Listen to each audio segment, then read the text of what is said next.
Smurfs in space! Find out what this action figure has to do with my story and why these kids are so happy on the Pocono Report. Well, the sales of these animals are really important for education, but as you know, the economy's not so hot right now. The Mayan calendar says it's the end of the world. I'm John Bartel. Find out how people in Pike County are preparing on the Night Report. Now, orienteering brings in competitors from all around the world, and from what we've heard, this is one of the most difficult courses. But let's ask one of the competitors themselves. How was it out there?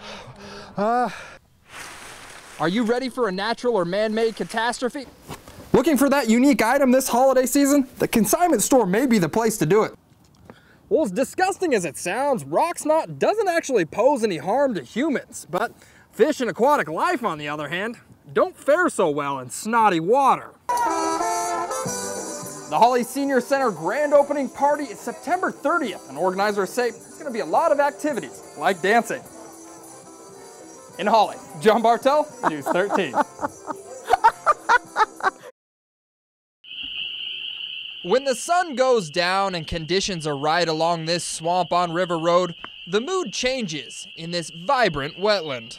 He's gonna go there to find to lay eggs with another girl one.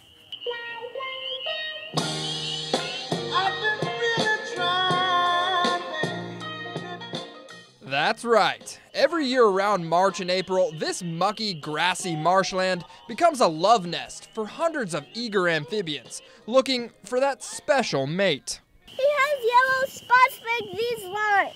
But before they can do that, they have one major barrier to cross. Where we get nice warm temperatures and rain, they come out, and what they're attempting to do is cross River Road here and get to the swamp on the other side where there are standing pools of water, and that's where they'll lay their eggs.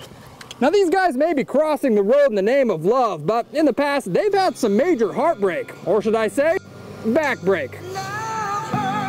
She's looking at a dead one. It must have gotten run over. It's a sad ending to a potentially good night, but when the Park Service first realized what was happening in 2003, rangers began closing River Road, so that way these little guys could cross safely, and, well, you get the point.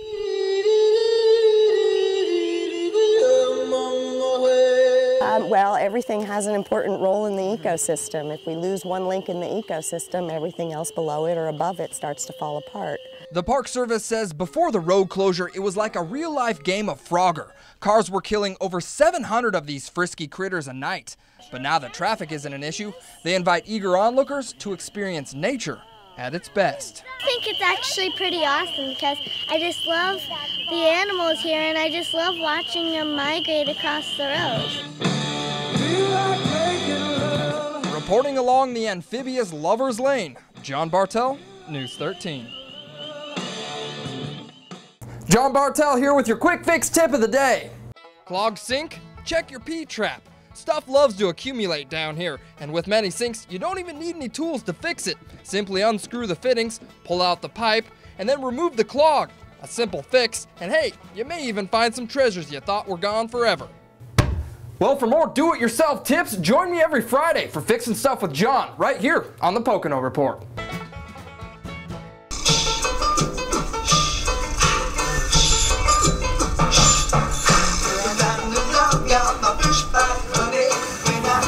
Well, if you ask anyone in Holly, they'll tell you the best way to see the town is on a bicycle. But what happens if you don't have a bike? Well, the people at the Downtown Holly Partnership have just the thing for you. I got Sue Currier here. Sue, tell us about the bike share program. It's great. It's just like taking a bike out of the library. You just take the bike for the day and stroll around town. All right, let's go see what the people of Holly think about it. Well, I've got Amy Aragot here, a Holly resident. Amy, what do you think about this bike share program? I think it's a good idea for our, visitors to come and have something to do while they're here. Get some physical activity while they're here. Well, according to Amy, there's no shortage of places to ride. With over 16 miles of trails, there's something for everyone. They do have, which is nice, is the, that used to be a soccer field down there, but there's a nice little path that you can walk on, probably take the bikes down there. That would be nice. And if you get lost, the Downtown Partnership provides you with a nice bike-friendly map. Now, the bike share program may be a good deal for tourists, but it's also benefiting local businesses. They don't have to look for a parking spot. They don't have to put money in the meter. It's a day out. It's not expensive. They can go in and out of the shops.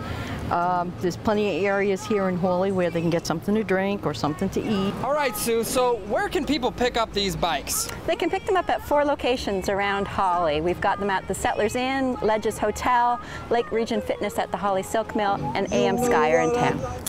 Now, the Hawley Downtown Partnership says these bikes are available year-round, so if you want to come check a bike out, come down to their office on River Street. In Hawley, John Bartel, News 13. The year was 1937. Gas was 10 cents a gallon. World War II was still a few years off, and on one sunny afternoon on the last day of July, Leroy and Althea Ulmer suited up for the first day of the rest of their lives. $5. That's why I paid for that suit. It's been 75 years since the two said their vows, and to this day, they can still remember how they first met in Edison, Pennsylvania. I think we just went out for a ride. Yeah, we did. It was love found in the back rumble seat of Althea's brother's car, a moment that would later lead them to marriage and the birth of their only child, John. That's John and Dad. Uh-huh. From then on, it was 5 years of happiness, until Leroy got some news that would change his life and the lives of millions of Americans. My name come up in the fishbowl, in the big bowl, and somebody pulled it out. And my aunt called me and said, Leroy, you better go and enlist if you want to get what you'd like to have in the Navy. And for the next 4 years or so, Leroy spent his days gunning planes down in the Pacific on the USS San Francisco. And the Japs got 3 of them, and this was the one they were after too, but they didn't get it. Meanwhile, at home, Althea was doing her part. Then I worked doing stuff for the Army and the Navy. It was a long 4 years of hardships. And my last duty was up in the Mark 51 Director. I think they shot the guy up there because the place was all full of holes. But by the end of the war, there was new life for the Ulmers in Bucks County, where Leroy helped make history once again. He'll put the man on the moon first. Made parts for machines and equipment. The Ulmers eventually settled down in Tafton in 1965, and as of just 2 months ago, Althea was still working. I got laid off when they got a little slow, but I'm 94, so I guess it was time I got laid off. So now after 75 years of marriage, you're probably wondering, what's their key to success? We always did things together. We have an argument, well, so what? Other people have arguments too, you know. Wishing the Ulmers many years to come, John Bartel, News 13.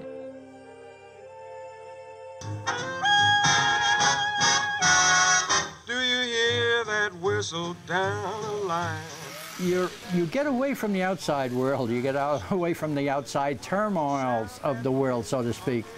You come here to have fun, and you have fun. Below the Grace Presbyterian Church in Honesdale, there's a miniature world that a few dedicated men have built and want to continue to build. We only have 7 members now.